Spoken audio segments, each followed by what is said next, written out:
Hi, in this video, I'm going to show you how to install GCam 9.6 on your Redmi Note 12 Pro Plus. Step 1. Tap the first link in the description to open the article. Step 2. Scroll to the download section and download the GCam APK file. Step 3.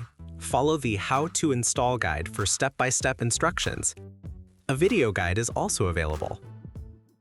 That's it. Don't forget to visit the article for complete instruction in APK file. Lastly, here's some GCam versus stock camera app comparison.